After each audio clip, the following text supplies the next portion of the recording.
नमस्कार दोस्तों, Niket Shah plus YouTube channel में आप सभी का स्वागत है। दोस्तों मेरा नाम है निकेत शाह। दोस्तों आज मैं बात करने वाला हूं, मान लो ये हमारे पास एक पीएलसी है। ये पीएलसी को दूसरे पीएलसी के साथ में बातचीत करना है तो कैसे करेगा। ये समझो ये पीएलसी को एचएमआई के साथ में बातचीत करना है या स्काडा के साथ में कम्युनिकेशन करना है, डेटा लेना है या देना है। इसके अलावा कोई समझो सेंसर है उससे डेटा लेना है या वीएफडी को कंट्रोल करवाना है। तो ये सब चीजें जो कम्युनिकेशन रिलेटेड है वो कैसे होता है। कम्युनिकेशन के दो तरीके रहता है, एक रहता है हार्डवेयर और एक रहता है सॉफ्टवेयर। तो पीएलसी में जो फिजिकल कनेक्शन होता है उसको हम बोलते हैं हार्डवेयर, लेकिन जो कंट्रोलिंग होता है हार्डवेयर लगाने के बाद उसको बोलते हैं सॉफ्टवेयर यानी कि प्रोटोकॉल्स। तो आज के इस वीडियो में डिटेल में बताऊंगा कि कौन से प्रकार के हार्डवेयर इस्तेमाल किए जाते हैं कम्युनिकेशन करने के लिए, साथ ही साथ जो सॉफ्टवेयर के जो प्रकार यानी कि प्रोटोकॉल्स जो है उसके प्रकार कितने हैं, कहां पे यूज होता है, कैसे यूज किया जाता है, सारा का सारा उसका डिटेलिंग इस वीडियो में मैं आपको बताने वाला हूं। तो याद रखिएगा, वीडियो अगर पसंद आता है तो अपने दोस्तों के साथ में जरूर शेयर करिएगा। चलिए दोस्तों, अभी हम लोग देख लेते हैं पीएलसी कम्युनिकेशन के बारे में। तो उसके सबसे पहले जो हम लोग देखेंगे उसके हार्डवेयर कम्युनिकेशन के बारे में। तो पोर्ट में सबसे पहला और सबसे बेसिक पोर्ट जिसको हम लोग सीरियल पोर्ट बोलते हैं। ये अगर आपके पास जूना पीएलसी रहेगा, एकदम पुराना वाला या लेटेस्ट वर्जन रहता है, तो आमतौर पर आपको सीरियल पोर्ट सभी में देखने मिल जाएगा। हालांकि लेटेस्ट में आजकल यूएसबी आ चुके हैं, लेकिन अभी भी कुछ पीएलसी में लेटेस्ट में भी आपको सीरियल कम्युनिकेशन पोर्ट नजर आएगा, जो कि दिखने में कुछ इस टाइप में रहता है। इसके लिए जो वायर लगता है वो RS-232 वायर रहता है, दिखने में कुछ इस टाइप में रहता है, जिसमें आप देख सकते हैं ये वाला जो हिस्सा है वो पीएलसी में अटैच्ड हो जाता है और ये वाला हमारे कंप्यूटर में लगता है, ये वाली साइड, या लैपटॉप में लगा सकते हैं। हालांकि आजकल के लैपटॉप में, कंप्यूटर में ये पोर्ट नहीं रहता है, इस वजह से यूएसबी पे आ चुका है। इसको RS-232 कम्युनिकेशन पोर्ट बोलते हैं। इसका जो मेन इस्तेमाल होता है वो पीएलसी टू पीसी यानी कंप्यूटर को और पीएलसी को आपस में जोड़ने के लिए होता है, और जनरली इसका डिस्टेंस 15 मीटर से आसपास रहता है। इसको हम बोलते हैं पॉइंट टू पॉइंट टोपोलॉजी। क्या बोलते हैं? Point two point topology. दूसरा जो है वो है RS-458 केबल। ये थोड़ा सा लेटेस्ट वर्जन माना जाता है RS-232 का, सेम उसी टाइप में रहता है, लेकिन इसका जो कनेक्शन रहता है वो दो टाइप में रहता है। इस टाइप का भी केबल इस्तेमाल किया जाता है या इस टाइप का भी ओपन पोर्ट भी रहता है। कुछ पीएलसी में कैसा रहता है कि आपको इस टाइप का कम्युनिकेशन पोर्ट नहीं मिलता है, तो वहाँ पे आपको कुछ पोर्ट्स मिलते हैं जहाँ पे आपको इस टाइप के वायर्स को लगा के कम्युनिकेशन करना पड़ता है। इसका इस्तेमाल PLC to HMI, PLC to VFD, energy meter, तो ये सब चीज के लिए भी RS-485 जो है वो पोर्ट का इस्तेमाल कर सकते थे। इसका जो डिस्टेंस है वो 1200 मीटर तक ले सकते थे हम लोग, उसको बोलते हैं मल्टी ड्रॉप टोपोलॉजी। इसके बाद जो अभी चल रहा है वो है इथरनेट पोर्ट। इथरनेट पोर्ट आपने देखा रहेगा, इस टाइप का पोर्ट रहता है इथरनेट पोर्ट। ये सभी ज्यादातर पीएलसी में आपको देखने मिल जाएगा।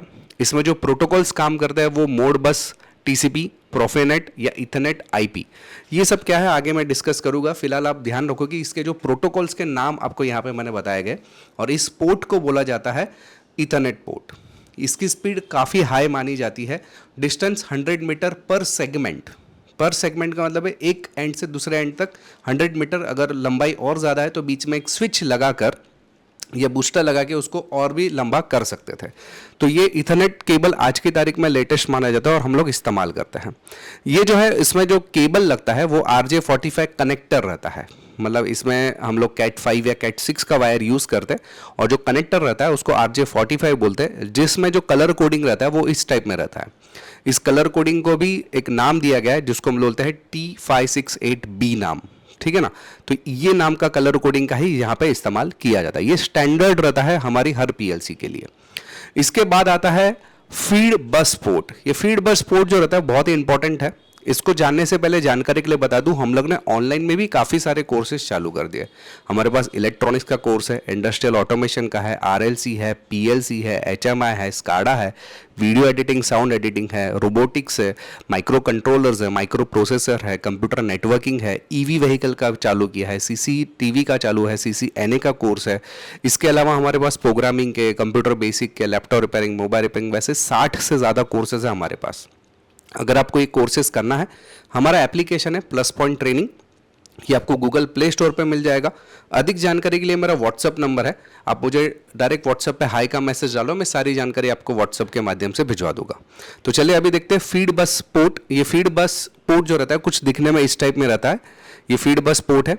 इसका जो केबल रहता है उसमें भी अलग अलग वैरायटी वाले केबल्स आते हैं, डिपेंड कौन से टाइप का यूज़ किया जाता है। हालांकि ये जो जनरली यूज किया जाता है सीमेंस के पीएलसी में, और उसका जो वायर रहता है हमेशा पर्पल कलर का रहता है। आमतौर पे आपने पर्पल कलर के वायर देखे रहेंगे, इसको फीड बस पोर्ट बोलते हैं। हालांकि ये ओल्ड टेक्नोलॉजी हो गया अभी भी, लेकिन कुछ जगह पे इसका इस्तेमाल किया जाता है, फीड बस पोर्ट, ठीक है ना।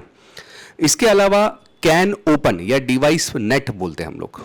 ये दिखने में हमारा जो कम्युनिकेशन पोर्ट रहता है ना, उसी तरीके से रहता है। इसका जो मेन इस्तेमाल जो होता है वो मोशन कंट्रोल या रोबोटिक्स आर्म के लिए इस्तेमाल किया जाता है, और उसमें जो केबल रहता है वो कुछ इस टाइप में लगाया जाता है। आप देख सकते हैं ये वाला जो हिस्सा है वो हमारे आर्म में लग जाएगा, और ये वाला हिस्सा हमारा डायरेक्ट पीएलसी में लगेगा। हालांकि इसका जो वायर रहता है वो भी पर्पल कलर का रहता है, ठीक है ना। ये कैन ओपन या डिवाइस नेट हम लोग उसको बोलते थे। हालांकि ये भी जूना टेक्नोलॉजी हो गया है।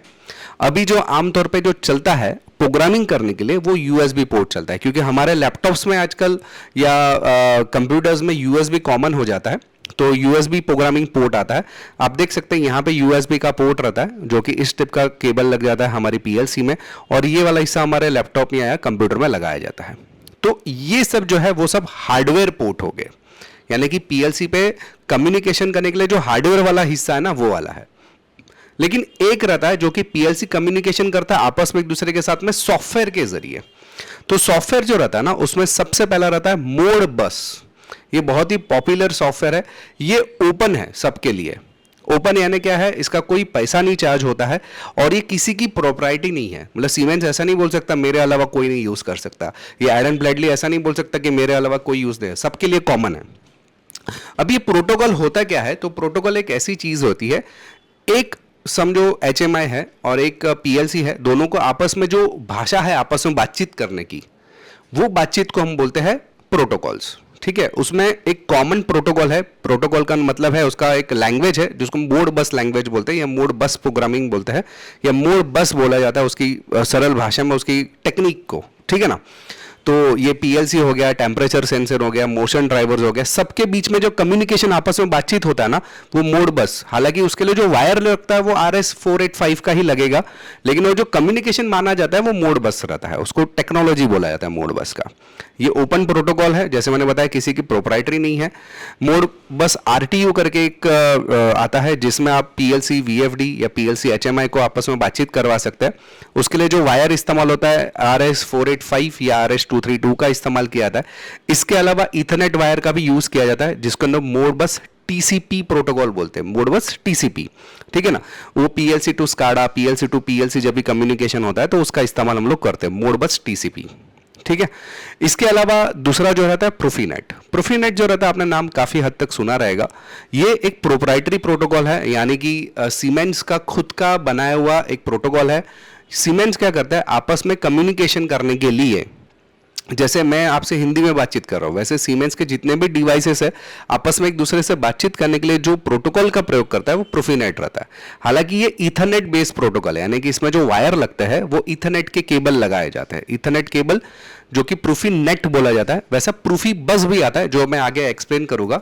हालांकि इसकी जो स्पीड रहती है बहुत ज्यादा रहता है, 100 Mbps की स्पीड रहती है। ईथरनेट केबल होने की वजह से high speed fibre optic wire का भी इस्तेमाल कर सकते हैं। ये इंडस्ट्रियल स्टैंडर्ड के लिए यूज होता है, इंडस्ट्रियल ईथरनेट के लिए यूज होता है, और जैसे मैंने बताया ये रियल टाइम डेटा को ट्रांसफर कर सकता है हाई स्पीड में, ठीक है ना। तो ये प्रूफीनेट जो कि जनरली सीमेंस के PLCs में यूज किया जाता है। इसके अलावा ईथरनेट IP, ये बहुत ही बढ़िया प्रोटोकॉल है, लेकिन ये जो है प्रोप्राइटरी है एलन ब्रैडली का। यानी एलन ब्रैडली का अगर PLCs रह गए तो उसमें जो प्रोटोकॉल यूज किया जाता है वो ईथरनेट IP के प्रोटोकॉल्स यूज किए जाते हैं। IP का मतलब इंटरनेट प्रोटोकॉल नहीं है, ये इंडस्ट्रियल प्रोटोकॉल है, ठीक है ना। और ये रॉकवेल यानी कि एलन ब्रैडली ने बनाया हुआ है। ये ईथरनेट केबल के जरिए जैसा ही दिखता है और उसके जरिए ही ईथरनेट पोर्ट के जरिए ही कम्युनिकेशन करता है। ये भी काफी फास्ट टेक्नोलॉजी मानी जाती है, काफी बढ़िया है, ठीक है। एलन ब्रैडली के लिए बहुत ही अच्छी है। फिर जैसे मैंने आपको प्रोफीनेट बताया ना, वैसे प्रोफी बस DP भी आता है। इसका केबल जनरली पर्पल केबल का आपको दिखाया जाता है। हालांकि ये जो टेक्नोलॉजी है वो जूना हो गया। पहले के जो रिमोट iOS रहते हैं, सेंसर्स रहते हैं, मोटर ड्राइवर्स रहते थे, उसके अंदर आप प्रोफी बस यूज किए जाते थे। लेकिन आजकल उसको छोड़ के, उसको निकाल के हम लोग प्रोफी नेट पे आ चुके हैं इथरनेट केबल के जरिए, ठीक है ना। ये प्रोफी बस जो रहता है वो RS485 जो वायर्स थे उसके जरिए कम्युनिकेशन कर सकते थे, और उसके जरिए ही होता था। आजकल के भी बहुत सारी इंडस्ट्री में आप ये जो है देख लग सकते हो, ठीक है ना। उसके बाद में कैन ओपन टेक्नोलॉजी रहती है।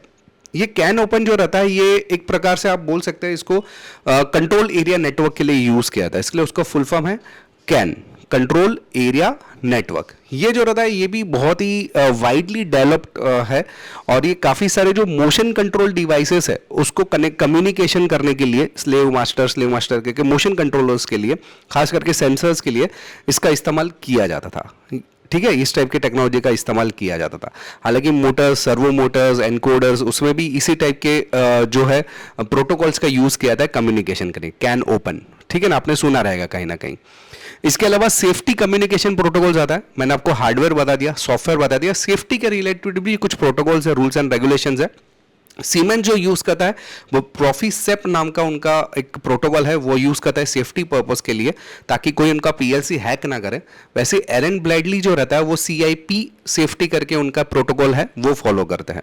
अभी हैक हो सकता है क्या, पहले तो आपके दिमाग में ये सवाल आएगा, पीएलसी हैक होता है? हाँ होता है। उसके लिए चाहिए तो मैं अलग से वीडियो बना दूंगा। अगर आपको चाहिए उसके रिलेटेड वीडियो तो मुझे व्हाट्सएप पे नहीं, आप मुझे इस वीडियो के नीचे कमेंट में ज़रूर लिखिए। ठीक है, उसके बाद आता है अभी लेटेस्ट जो अपकमिंग पीएलसीज आ रही है ना, उसमें मॉडर्न टेक्नोलॉजी आ रही है, उसमें आईओटी प्रोटोकॉल्स आ रहे हैं। और आईओटी का मतलब होता है इंटरनेट ऑफ थिंग्स। बहुत ही बढ़िया टेक्नोलॉजी है, इंटरनेट से हर चीज़ को ऑपरेट किया जाए, कंट्रोल किया जाए। तो उसके लिए जो प्रोटोकॉल है दो है, एक MQTT और एक OPC-UA। OPC-UA जो है वो पीएलसी, स्काडा और क्लाउड यानी एक ऐसे कंप्यूटर्स जो हमारे पास फिजिकली ना रहते हुए हम लोग इंटरनेट पे सारा डेटा सेव कर सकते हैं और इंटरनेट के जरिए हम लोग घर पे बैठे बैठे पूरी कंपनी को नियंत्रित कर सकते हैं। तो वो है पीएलसी, स्काडा, क्लाउड वाला प्लेटफॉर्म, जिसको हम लोग OPC बोलते हैं। ये सिक्योर प्लेटफॉर्म है, इंडिपेंडेंट प्लेटफॉर्म भी हो सकता है। और एक रहता है MQT यानी पीएलसी से डायरेक्टली क्लाउड पर डेटा सेव हो जाए। ये भी बहुत ही बढ़िया है। अगर आप इसके बारे में और भी डिटेल में जानना चाहते हैं तो कमेंट में ज़रूर लिखिए, मैं इसके रिलेटेड भी अलग से वीडियो बना दूंगा। तो अगर मैं आपको क्विक सिलेक्शन गाइड में बताऊं तो अगर आपका पीएलसी और VFD को आपस में कम्युनिकेशन करना है तो मोड बस RTU का इस्तेमाल करते हैं। पीएलसी HMI के लिए भी मोड बस RTU या प्रोफीनेट का यूज़ करते हैं। PLC टू PLC के लिए करने के लिए कम्युनिकेशन प्रोफीनेट या इथरनेट IP यूज़ कर सकते हैं, डिपेंड आपका कौन से प्रकार की PLC है। पीएलसी से स्काडा के लिए मोडबस TCP प्रोटोकॉल का यूज करते हैं। लॉन्ग डिस्टेंस के लिए RS485 यूज करते हैं या इथरनेट यूज कर सकते हैं आज की तारीख में। और सेफ्टी सिस्टम के लिए प्रोफीनेट या CIP सेफ्टी का यूज करते हैं। तो पीएलसी जो है अगर आप यूज करते हो तो इनमें से यानी कि मोड बस हो गया, प्रोफीनेट हो गया, इथरनेट IP हो गया, प्रोफी बस हो गया, कैन ओपन हो गया, OPC-UA हो गया, या MQTT प्रोटोकॉल्स, इतने प्रोटोकॉल्स को लेकर ही हर चीज नियंत्रित होती है, जिसमें स्पीड हो गया, डिस्टेंस हो गया, एप्लीकेशन हो गया, मैन्युफैक्चरिंग यूनिट हो गया। ये सारी चीजों को लेकर ही वो प्रोटोकॉल को कॉन्फ़िगरेशन होता है और हमारा जो मशीन्स है वो वर्क करता है। तो ये बहुत ही इंपॉर्टेंट लेक्चर था। अगर आप इंटरव्यू के लिए भी जा रहे हैं तो ये खाली लेक्चर पढ़ के जाना तो बहुत ही इंपॉर्टेंट है। ठीक है ना। तो अगर आपको और भी डिटेल में जाना है पीएलसी, HMI, स्काडा या RLC या इंडस्ट्रियल ऑटोमेशन के लिए, हमारे पास कोर्सेज है। आप खाली हमारा एप्लीकेशन डाउनलोड कर सकते हैं, प्लस पॉइंट ट्रेनिंग, या मुझे इस नंबर पे व्हाट्सएप पे हाई का मैसेज डाल दो, मैं सारी जानकारी आपको व्हाट्सएप के माध्यम से भिजवा दूंगा। तो चलिए दोस्तों, इस वीडियो में इतना ही। आई होप कि ये वीडियो पसंद आ रहेगा आपको। पसंद आया तो अपने दोस्तों के साथ में ज़रूर शेयर करिए, और अगर नए हैं चैनल के ऊपर तो सब्सक्राइब का बटन दबा के बेल का आइकन दबा दीजिए, ताकि मेरे जो भी नए वीडियोस आएगा उसका नोटिफिकेशन आपको जल्द से जल्द मिल जाए। चलिए इस वीडियो में इतना ही। Thanks for listening.